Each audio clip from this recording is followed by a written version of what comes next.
அனைவருக்கும் வணக்கம். நான் உங்கள் தம்புரான் ரிஷபானந்தர். 24/6/2024 24ஆம் தேதி அப்படிங்கும் போது நமக்கு நினைவுக்கு வருவது கவிஞர் கண்ணதாசன் அவர்களுடைய பிறந்த நாள். என் வாழ்க்கையில் நான் கண்ணதாசனோட தீவிரமான ரசிகன். நீங்கள் கண்ணதாசனுடைய வார்த்தைகள் எல்லோருக்கும் வாழ்க்கையில் ஒரு இடத்துல பொருந்தும். தொட்டிலுக்கு அன்னை, கட்டிலுக்கு கண்ணி, பட்டினிக்கு தீனி, கெட்ட பின்பு ஞானினர்.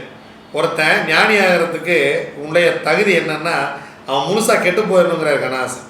டோட்டலாக எல்லாத்தையும் இங்கே அனுபவிச்சவன் தான் ஞானி ஆக முடியும். அந்த வார்த்தை எனக்கு பொருந்தும். நம்மளாம் அப்படியே தலைகீழாகத்தான் நடப்பான் கோட்டை சாமி அப்படியே நடந்து தான் இந்த இடத்துக்கு வந்திருக்கிறோம். எல்லாத்தையும் பண்ணிவிட்டு இன்றைக்கி எது வேணான்னு உட்காந்துருக்குறோம். அதான் விஷயம்.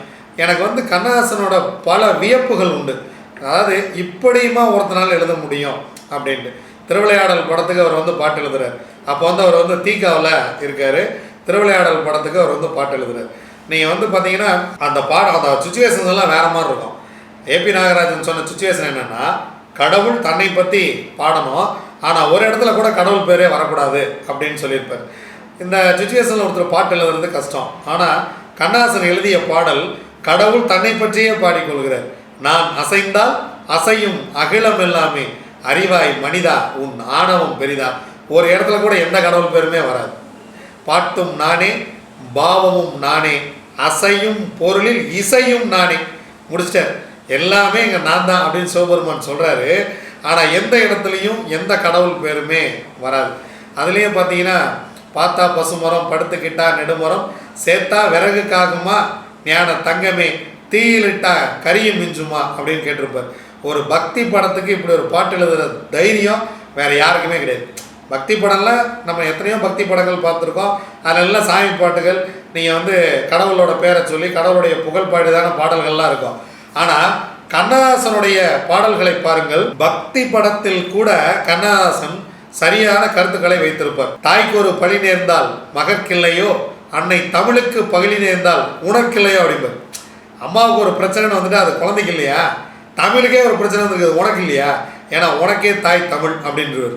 இதை பார்த்தீங்கன்னா அந்த பாலபத்திர பாடும் பொழுது அந்த அந்த உணர்வு அப்படியே, இசைத்தமிழ் நீ செய்த அரும் சாதனை, நீ இருக்கையிலே எனக்கேன் பெரும் சோதனை. போய் ஒரு முறை இறைவனிடம் போய் பாருங்கள். எப்பா நீ இருக்கையில் எனக்கு இருக்குப்பா சோதனை வருது, நீயே பார்த்துக்கப்பா அப்படின்னு. நீங்கள் கண்ணதாசனை மாதிரி கடவுளை திட்டினவனும் கிடையாது, கண்ணதாசனை மாதிரி கடவுளை புகழ்ந்தவனும் கிடையாது. நீங்கள் ஒருத்தன் பிறப்பதிலிருந்து அவன் இறப்பது வரை அவன் வாழ்க்கையில் நடக்கும் அத்தனை சம்பவங்களுக்கும் கண்ணதாசன் நெறி தவறாமல் பாடல் எழுதிவிட்டார். மிகப்பெரிய ஞானி.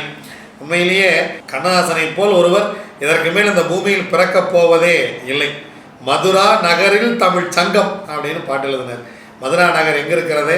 அன்னைக்கு இந்த பாட்டை கேட்ட பல பேர்த்துக்கு மதுரா நகர் எங்கே இருக்குன்னு கூட தெரியாது. நீங்கள் எத்தனையோ பாடல்கள், நீங்கள் சோகமாக இருக்கும் பொழுதும் சரி, நீங்கள் இதில் எம்ஜிஆருடைய ஒரு புத்தகத்தில் ஒரு சம்பவம் நான் படித்தேன்.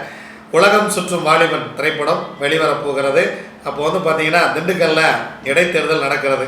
வெள்ளிக்கிழமை படம் ரிலீஸு, ஞாயிற்றுக்கிழமை தேர்தல். எல்லாரையும் படத்தில் ஒர்க் பண்ண எல்லாரையும் எம்ஜிஆர் கூப்பிட்டு ஒரு மீட்டிங் போட்டு ஒரு விஷயம் சொல்கிறார். இந்த படம் ஏன்னா அதில் அவர் எல்லாத்தையும் இன்வெஸ்ட் பண்ணி அந்த படத்தை எடுத்திருக்கார். இப்போ அந்த படம் வரணும்.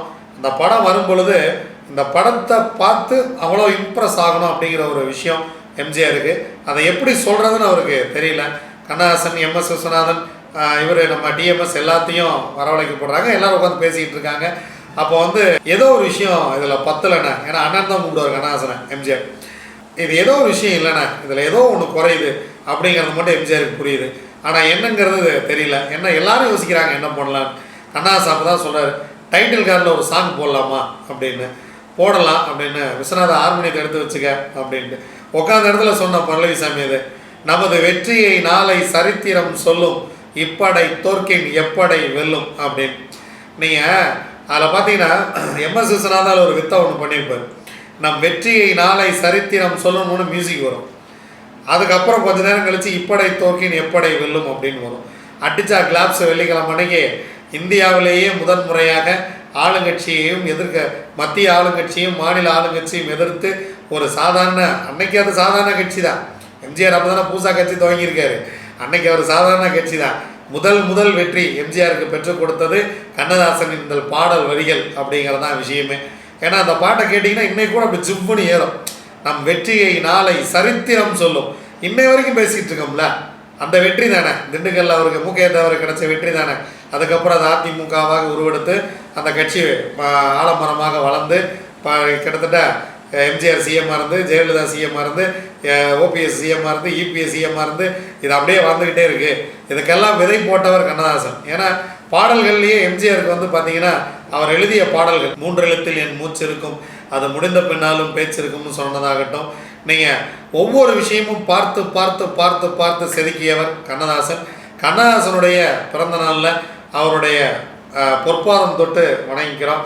உண்மையிலேயே இப்படி ஒருவன் பிறந்த நாட்டில் நானும் பிறந்திருக்கிறேன் என்பது பெருமையே.